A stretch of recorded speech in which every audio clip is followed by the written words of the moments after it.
Senator Singh. Thank you, Mr Acting Deputy President.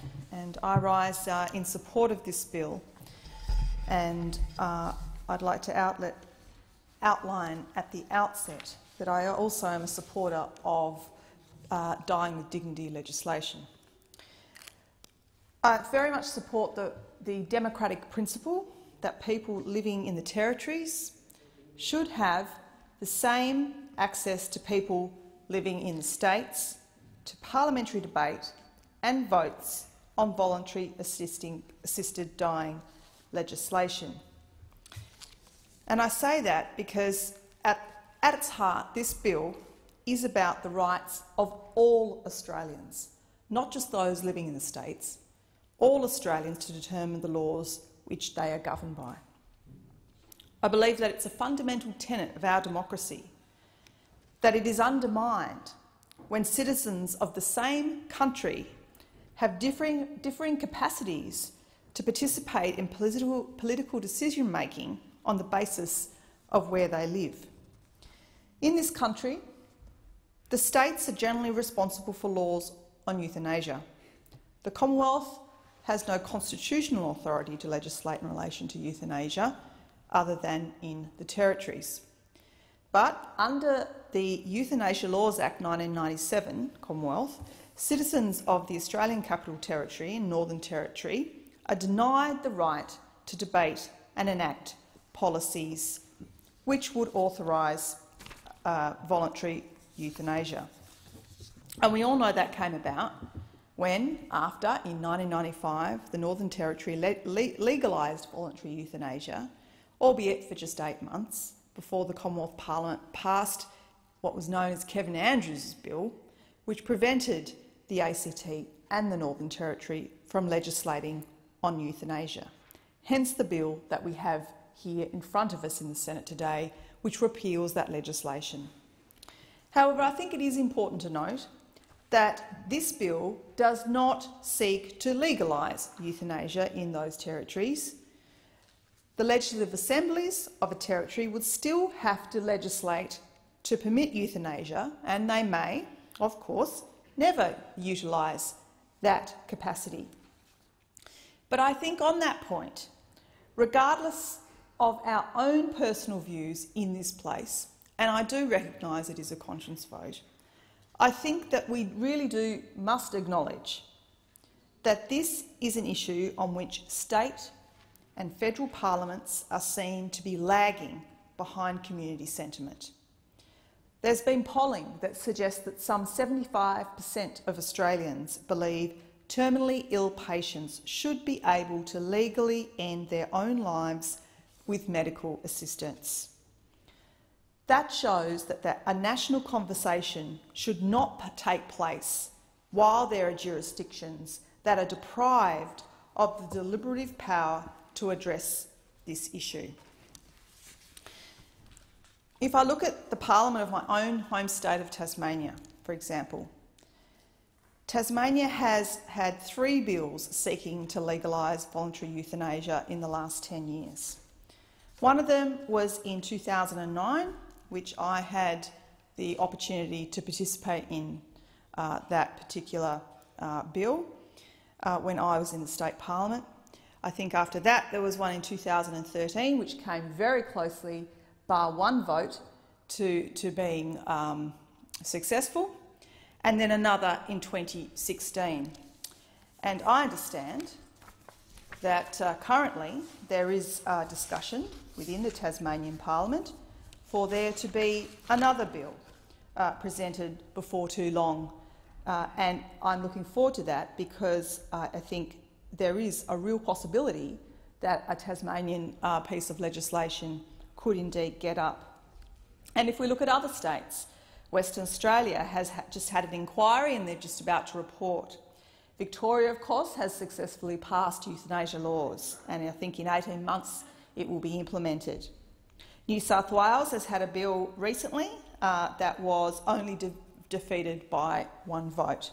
So that shows you, in a sense, that slowly but surely parliaments across the nation, other than those in the territories that don't have that right currently, are actually moving forward with this legislation for dying with dignity, and they're doing that because they're responding to the community sentiment in our nation. This capacity for choice and for genuine debate only becomes more important as the issues at stake increase in their complexity. And in one respect, this bill is about restoring to some Australians the right enjoyed by most other Australians to choose the laws that bind them. But in another respect, this bill concerns the enabling of every Australian citizen in the ability to participate in nuanced and genuine discussion about how and when they wish to die. But voluntary euthanasia is a complex issue, and I have deep respect for those who have personal experiences and sincerely held beliefs that have led them to a position different from my own. However, I personally support legislative changes that would give the Australian people the right to die with dignity, to free themselves of the appalling suffering that chronic and terminal disease can inflict. It is indisputable that despite the best efforts of skilled doctors and qualitative palliative care services, a small number of people have intolerable and unrelievable suffering at the end of their lives and want a choice to end that suffering, even though they will die a short time earlier than perhaps they would have done. As a community, we have every reason to expect that for us as parliamentarians, that we will respond to that we will respond ethically, compassionately and respectively and responsibly to their needs. Hence why there have been so many jurisdictions that have brought these laws to their parliaments. When a person only faces suffering and has no reasonable prospect of improvement, I believe a humane society should give that person a clear choice.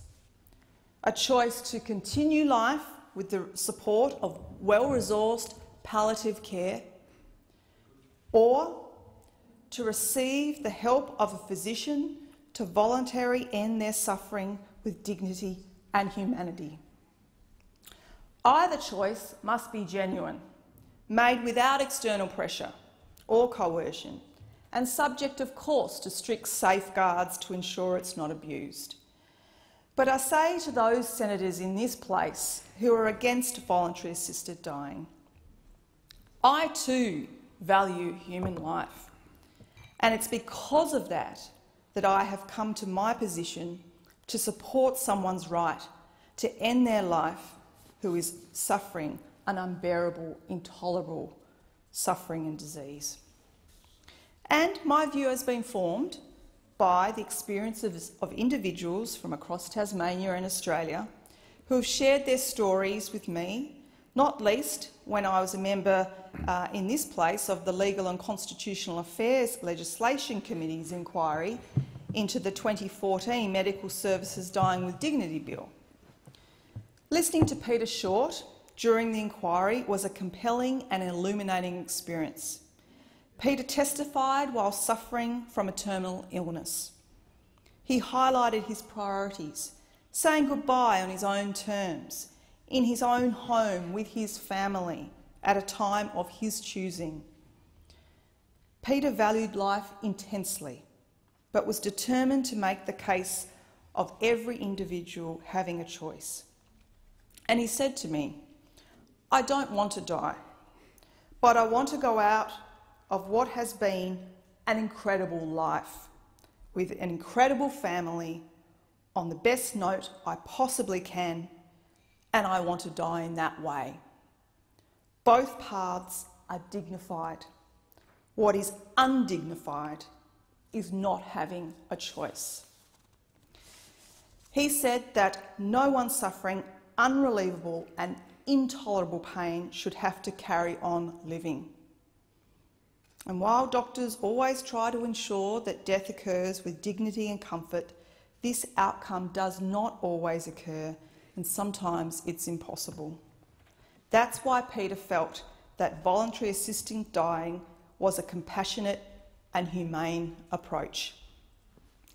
And I think in recognising his life and the legacy of his advocacy for dying with dignity legislation, that I hope one day we're able to honour that by actually having that legislation pass across the country. Because no one, he felt, with unbearable suffering should have to go on if they choose not to.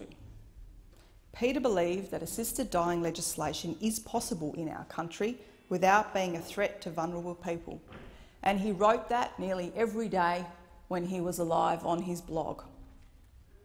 And I agree with him. Australia can learn from other international jurisdictions like that in the Netherlands and in Canada, parts of the US, on how sympathetic euthanasia laws can work. The risks are minimised in a consistent, safe, legal framework where people are able to make fundamental choices about their life if they judge it cannot continue in a dignified manner. To those who are concerned that legislation of voluntary euthanasia will lead to patients' lives being terminated against their will, I suggest that this is more likely to occur when vulnerable people cannot communicate openly about their wishes for fear of the repercussions this may have for their doctors and for their families. People living with terminal illness and chronic disease and the people who love them suffer immensely. That suffering should not be compounded by the prospect of a painful and protracted death, or by the fear that a wish to die with dignity will have legal ramifications. Life is precious. We are all reminded of that all too often. We know it is finite. Life is a mixture of the good and the bad, the beautiful and the ugly, and we should embrace that complexity. I believe wholeheartedly that we should make the most of the time we have, taking up all the opportunities and challenges with which we are faced and which together make up the experience of being human. But life is no longer truly life when its defining characteristic is suffering with no hope of improvement, only the fear that it might get worse. Our capacity to recognise and to celebrate the daily challenges inherent in being human is fundamentally abrogated when every experience is coloured by unending pain. I have voted in favour of a bill, as I said in the past, that would have legalised voluntary euthanasia when I was a member of the Tasmanian Parliament, along with Senator McKim, who is now in this place as well. And although its focus is different, I also support this legislation today for the same reasons that I supported that legislation in the Tasmanian Parliament, and that is to enlarge the capacity of Australian people to make choices about the way in which they live their lives. The laws that bind us and the manner in which we die are two of the most fundamental components of human existence. Along with a more complete citizenship, this bill grants Australians in the Northern Territory and the Australian Capital Territory greater agency over both. And I think it is our responsibility, indeed our duty, as senators in this place, and I hope as those in the other place, to recognise that we need to respond ethically, compassionately, respectfully and responsibly to the needs of those people suffering in Australia who want us to give those same legal rights to anyone in Australia who may be in a position where they have no other choice but want to end their life and do it with dignity. Thank you.